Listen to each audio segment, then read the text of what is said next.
Hello, and welcome to our educational series, Slice of Advice. My name is Rachel Ludlow. I'm the Office Manager at Journey Financial, and I'll be guiding our educational series today. Wondering why we would teach about financial decluttering. Isn't it more important just to make sure that our finances are working correctly? But I have to relate this to my experiences of being sent to the garage to look for a tool. It's not a matter of whether the tool works or not, but whether I can actually find it in the time that is needed. I think when we think about our finances, we also need to consider, is it possible to find what we're looking for, use it in the time that we need it? Otherwise, someone's arms are going to give out trying to hold the drywall on the ceiling while I'm looking for the screwdriver that's behind the weed eater in the red tin box, right?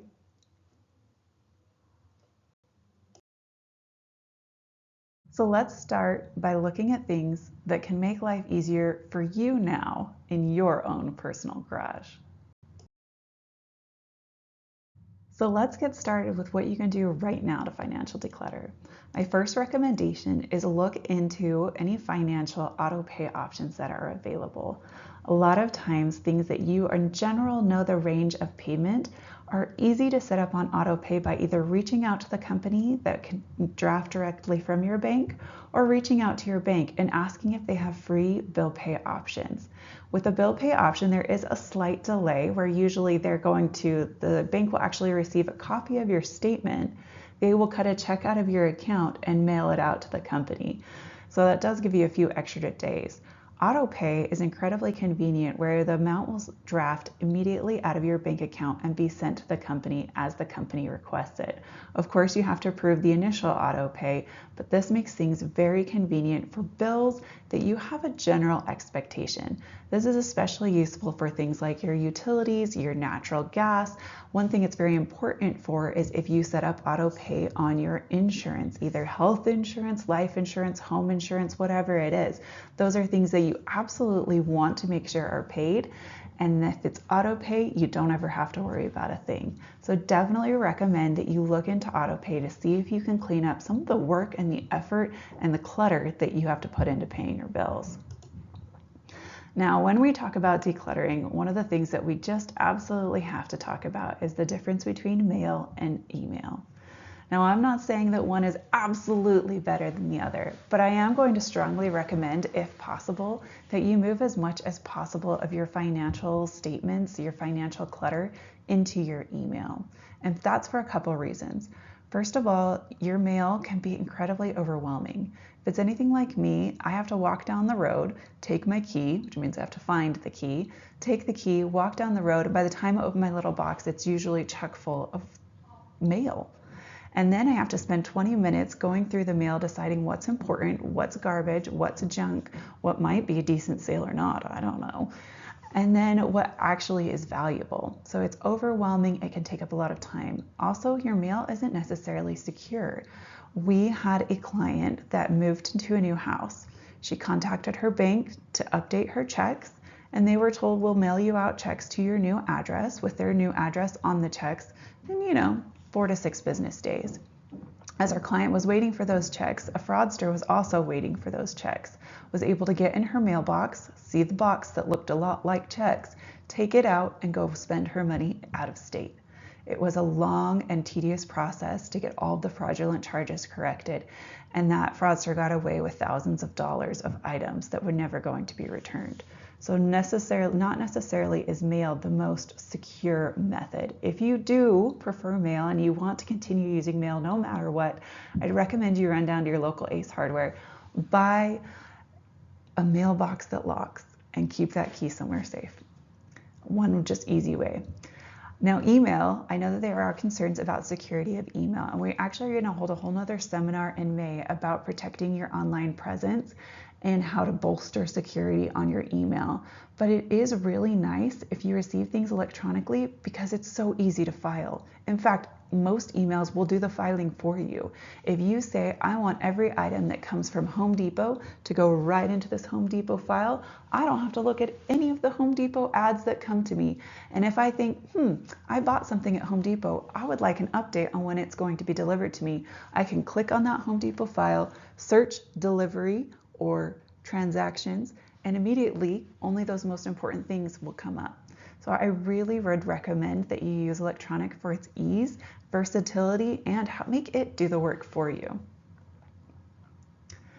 No matter whether you're using mail or email, you are going to have to determine what the document is if it's something that you're going to open.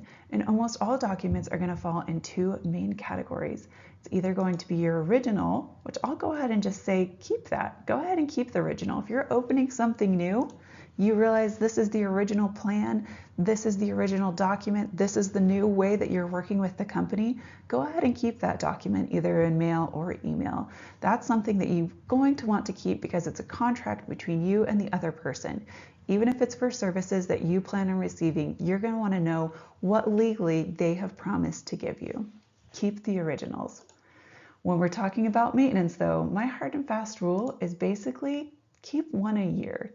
Usually we're talking that end of year statement that's got a consolidated view of everything that you've done that year or everything that you have. And there's a very specific reason why I recommend keeping just one document.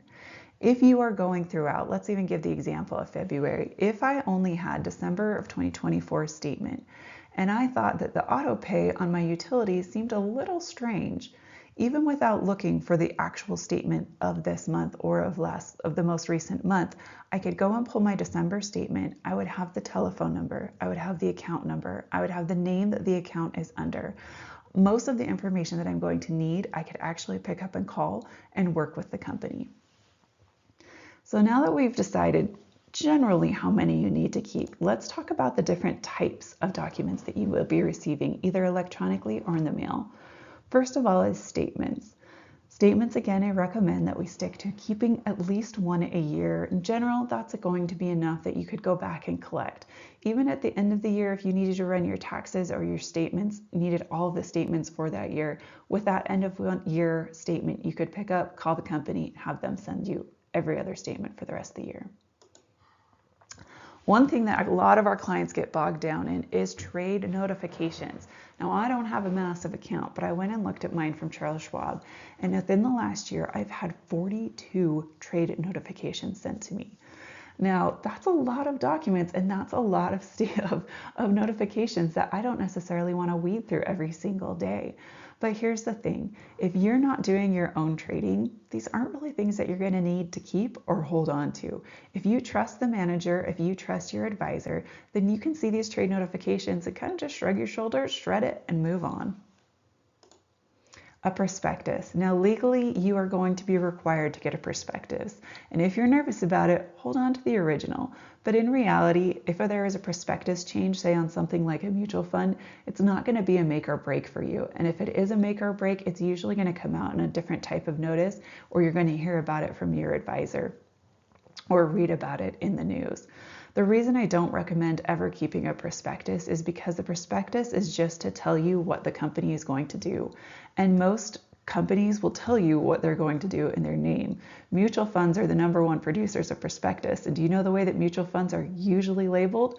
With the company name, what they're tracking, and what their goal is. So if you are looking for a Schwab mutual fund that tracks the S&P 500 but yields income, guess what you're probably going to be looking for? You may not know the ticker right off the top, but the name of it's going to be Schwab S&P 500 income. Pretty simple.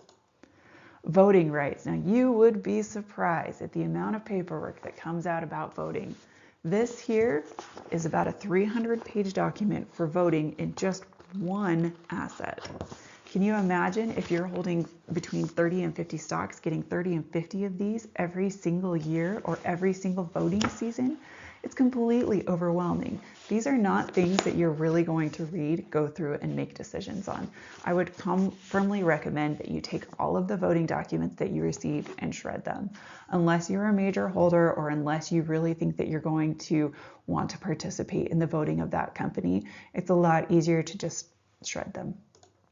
And lastly would be privacy policy updates or user term agreements.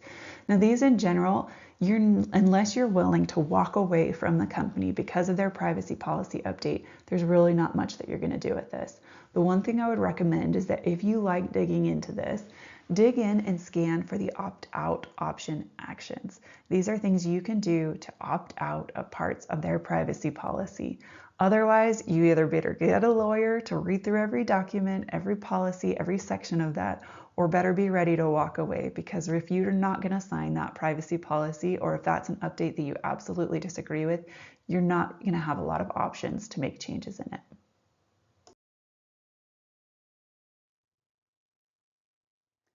Another thing that you can do right now is to get yourself a power of attorney. And Jordan talked a lot about this last month, so hopefully you guys have a minute to review that. But if you don't have the legal protection for you or your assets, including a trust and a will, please get them in place. Really, it's just a fabulous idea. And if you have them, please let us know about them. We want to know who your power of attorney is, so that if something happens, we know who to talk to. But if you don't have them, please get them in place. It will help with a lot of financial clutter. If nothing else, in that as you fill out, say, an estate form, you're going to have to list all the things that you have, that you care about, that you need to have protected. So it makes a really easy way for you to kind of line up your assets and see what you need to have protected, and to see if you have the protection that you expect on them. Another thing that you can do right now is look at other institutions that you're interacting with. If you have a 401k or a pension with your employer, how are you accessing that information? If you were to be fired tomorrow and lose access to your employer's website or logins, would you still have access to your 401k or pension? These are important things to know.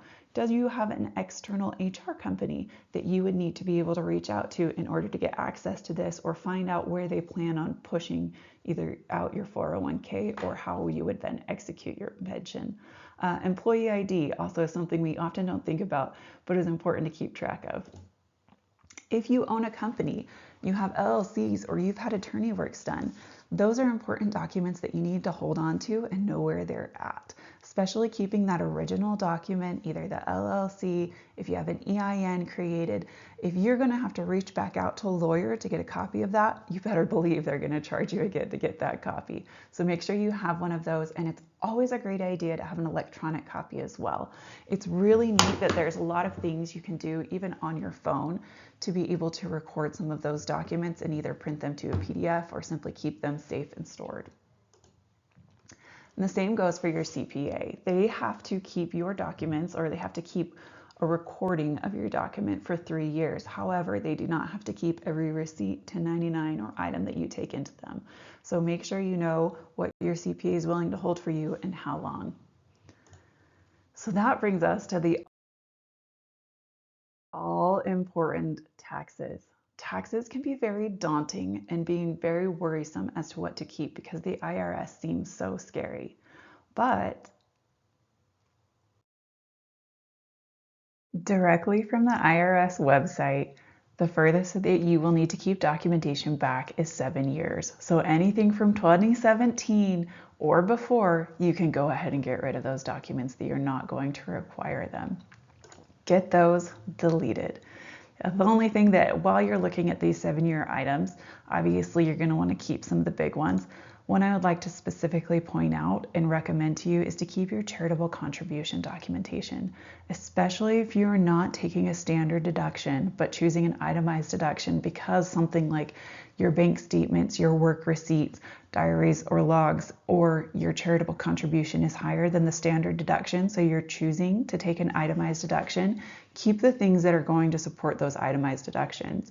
1099s, especially from Charles Schwab this year, are not pretty. They are not separating out what is charitable contribution, what is not. So you're going to need to keep receipts on where those went, whether it's a canceled check or receipt from the company showing that you did donate and that it was charitable. Couple things cleaned up for you. You've got a couple things put in place. It's also important to think about those who will be there after you. What you can do to organize things to make it easier for them to walk into your garage, know where all the tools are, and exactly how to execute your personal wishes. A couple things that you're going to want to have prepared for those. that are going to help you after you're gone. And the first one is passwords. You need to make sure that somewhere, somehow, people know how to access the things that you've set up, especially if it's electronically. Think about this. Does your spouse know how to access your email? Could she get in and open it up and find the file that she needs? Or at least could she even unlock your phone to be able to get into your email, knowing which email user you use? Thinking about leaving your passwords behind in a safe and protected way is an important aspect of preparing for when you're not there to put them all in. The next thing is let people know who you're talking to. We here at Journey Financial love to meet your family members. We find it so valuable that if something happens to you, we already have a connection built with your family member. They know what we're doing for you. We know what they mean to you. We would love to meet and chat with them, even if they choose not to invest with us. We still want to know who's important to you, and you should let your family members know who you trust to help take care of your finances. Make sure that the beneficiaries are on everything, and I mean everything. Contact your bank, contact your insurance company, contact your advisors. Make sure that the beneficiaries that you have are established and updated. A lot of times people during the grieving session of having a spouse pass forget to take that spouse off their beneficiaries. And let me tell you, it's an added headache for your children if you were to both pass and the beneficiaries haven't been changed from a spouse. You would think it would be simple, you'd think it would be easy. It truly isn't. So make sure your beneficiaries are established and updated. It makes things go so much easier. And lastly, something to consider, especially on a bank account, is to consider adding someone you trust as a signer.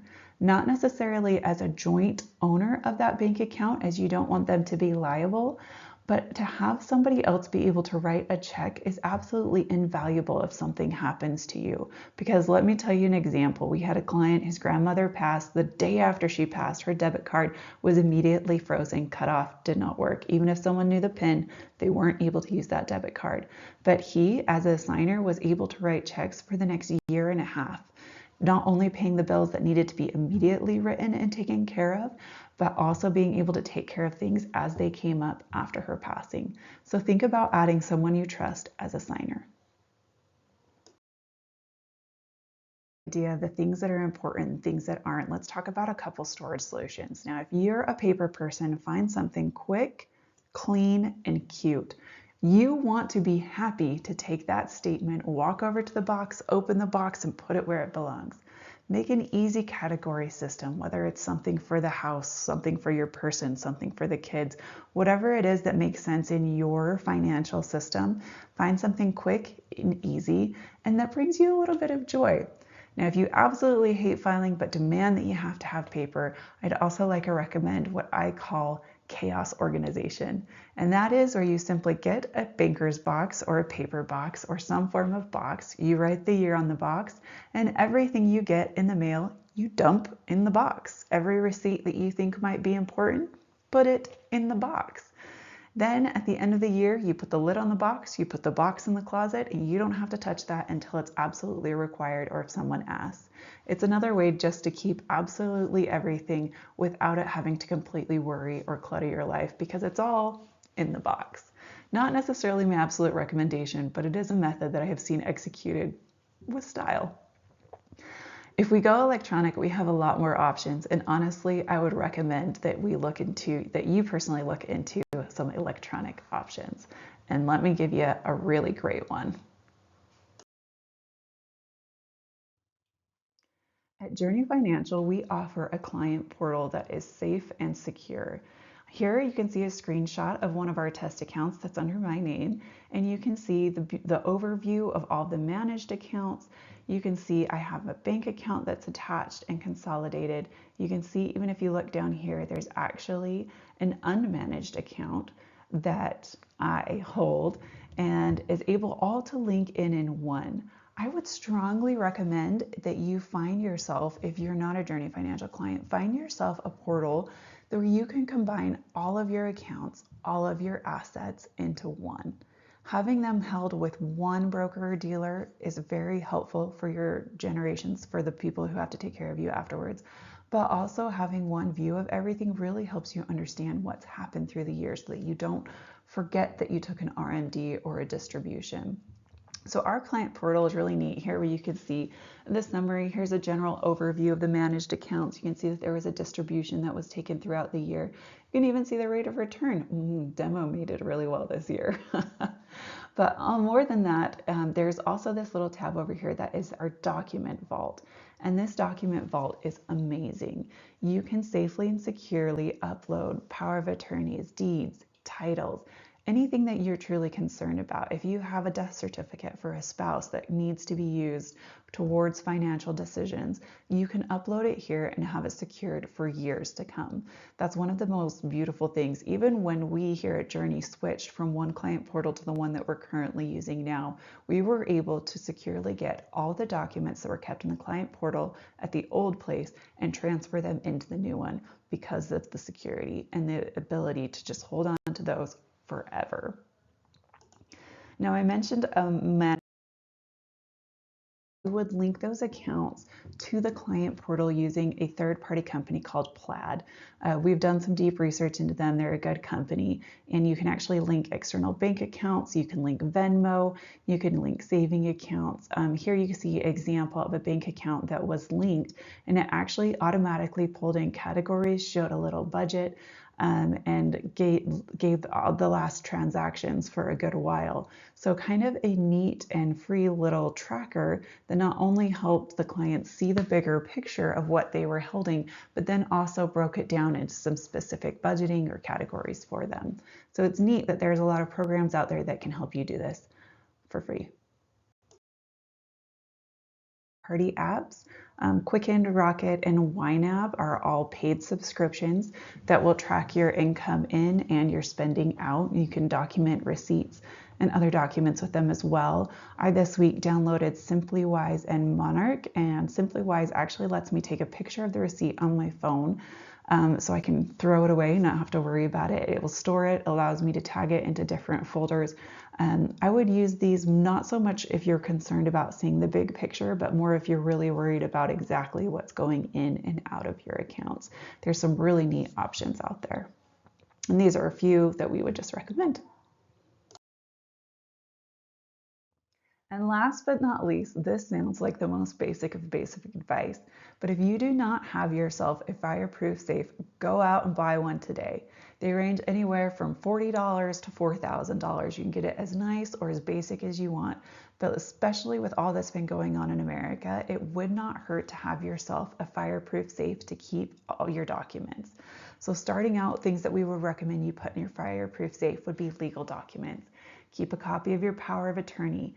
Keep a notebook with your letter of directive that Jordan mentioned, the things that you plan on giving away as inheritance after you pass. Include wills, include your living will. If you are an anatomical gift donor, if you have a health directive, or if you have DNR paperwork, keep those safe in that fireproof safe.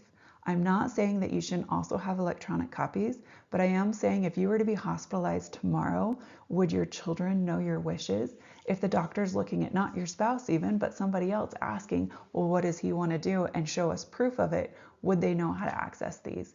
I can tell you right now, the last thing they're going to want to do is start rummaging through your house, looking for the things that will prove that what they're saying is correct. But if you have a fireproof safe, it's a pretty dead giveaway of a great place to start.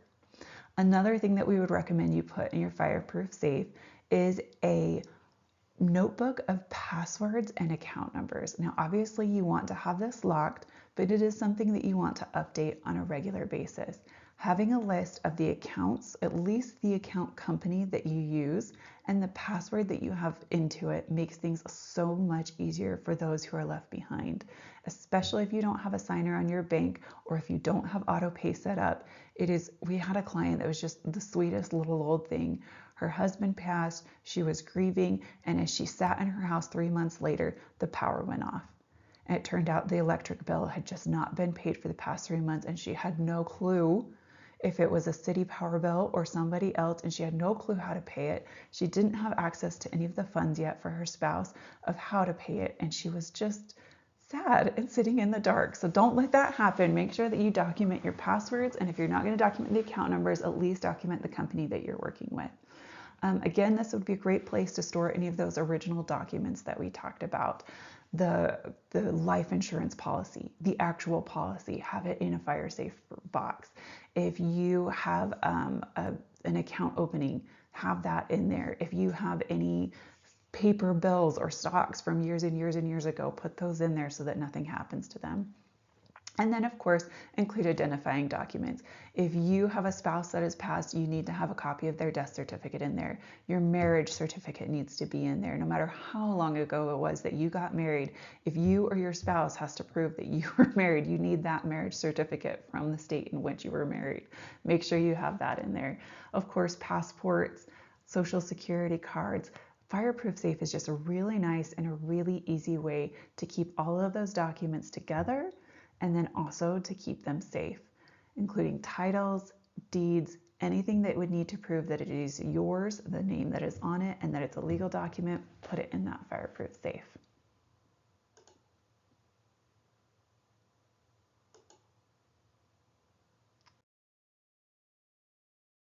So let's end today with our top 3 pro tips. Number 1 is go electronic.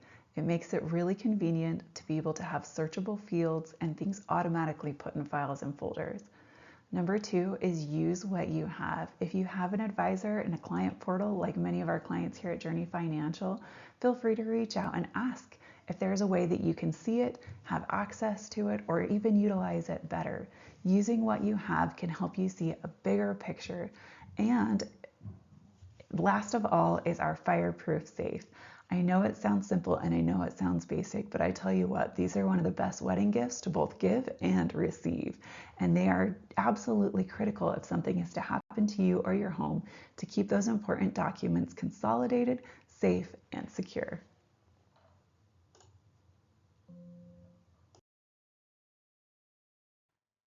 And with that, I want to thank you for attending our educational series. If you have more questions, please reach out to us at our office. Telephone number is 208 552 9169.